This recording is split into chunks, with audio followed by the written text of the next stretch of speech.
Online మందుల అమ్మకాల మీద నిరసన తెలిపారు మెడికల్ షాప్ ఓనర్స్. దేశవ్యాప్తంగా ఇవాళ పొద్దునుంచి మందుల దుకాణాలను బంద్ చేశారు. ఈ పోర్టల్ మెడిసిన్ అమ్మకాల నిర్ణయాన్ని కేంద్రం వాపసు తీసుకోవాలని డిమాండ్ చేశారు. దీని మీద మరింత ముచ్చట కార్తిక్ అందిస్తారు. కేంద్ర ప్రభుత్వం తీసుకొచ్చిన ఏదైతే ఆన్లైన్ మెడికల్ పోర్టల్లో అంటే ఆన్లైన్లో మందులు విక్రయించాలనే కేంద్ర ప్రభుత్వం తీసుకొచ్చిన నిబంధనలకు నిరసనగా ఈరోజు దేశవ్యాప్తంగా అన్ని మెడికల్ షాప్స్ మొత్తం కూడా మూసేయించారు. భయ చెప్పండి, ఏంటి అసలు మీ ప్రధాన డిమాండ్ ఏంటి? మెడికల్ షాప్స్కు బంద్ చేయడానికి ప్రధాన డిమాండ్ ఏంటి? ఈ పోర్టల్ వ్యవస్థ అనేది కేంద్రం మొత్తం బహిష్కరించాలి. దానివల్ల అంటే మెడికల్ షాప్ వాళ్ళకి చాలా ఇబ్బంది అవుతుంది. మెడికల్ షాప్లో పనిచేసే వాళ్ళు ఇబ్బంది అవుతుంది. ఎంతోమందికి పని లేకుండా అయిపోతారు. మీరు చెప్పండి, మీ ప్రధాన డిమాండ్ ఏంటి? అయితే మెడికల్ షాప్స్ మొత్తం కూడా బంద్ చేశారు, ప్రధాన డిమాండ్ ఏంటి? మొత్తం హైదరాబాద్తో పాటు రాష్ట్ర వ్యాప్తంగా ఎన్ని మెడికల్ షాప్స్ క్లోజ్ చేశారు ఈరోజు? రాష్ట్ర వ్యాప్తంగా ప్రతి ఒక్క మెడికల్ షాప్ క్లోజ్ చేసింది. ఏదైతే అపోలో మెడ్ప్లేస్ ఏవైతే ఉన్నాయో వాళ్ళు తప్ప మిగతా వాళ్ళందరూ క్లోజ్ చేశారు.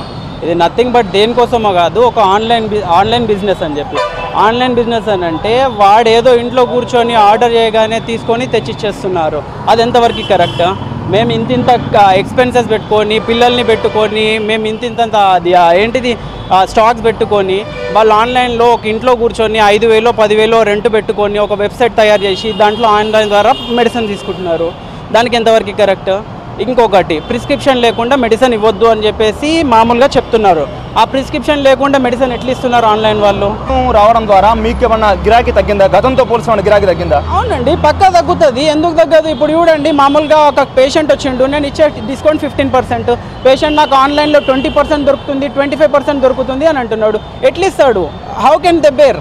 మేము ఇచ్చేది మాకు వచ్చేదే 25% అంటే వాడు 25% ఇచ్చి వానికి ఏమొస్తుంది? వాడు ఎందుకు ఇస్తున్నాడు? అసలు ఎట్లా ఇస్తాడు ఆన్లైన్లో? వాడు 25% ఏ విధంగా ఇస్తాడు?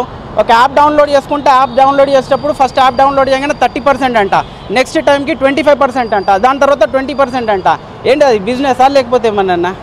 చాలామంది ఇటు రోగులు కూడా హాస్పిటల్కి వచ్చిన వాళ్ళు కూడా చాలామంది చెప్తున్నారు, మెడికల్ షాప్స్ చుట్టూ తిరుగుతున్నాం కానీ ఎక్కడ కూడా మందులు లేవని చెప్తున్నారు.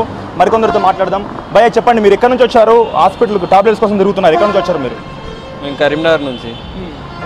మెడికల్ షాపులు అన్నీ లేవు, బంద్ ఉన్నాయి, ఇబ్బంది అవుతుంది.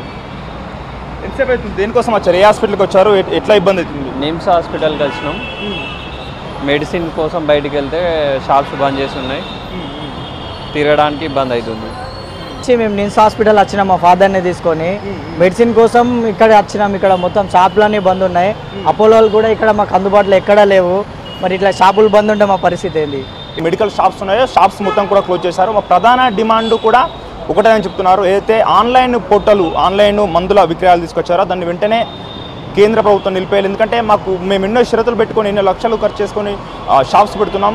అలా ఆన్లైన్ పెట్టడం ద్వారా తమకు పూటగడని పరిస్థితి, తమకు వెళ్ళని పరిస్థితి ఉంటుందని ఇటు నిర్వాహకులు మెడికల్ షాప్ నిర్వాహకులు చెప్తున్నారు. అలాగే రోగులు కూడా చాలామంది కొందరు ఇబ్బందులు పడుతున్నామని కూడా చెప్తున్నారు. గంటల తరబడి తిరిగినా ఎక్కడ టాబ్లెట్స్ దొరకడం లేదని చెప్తున్నారు.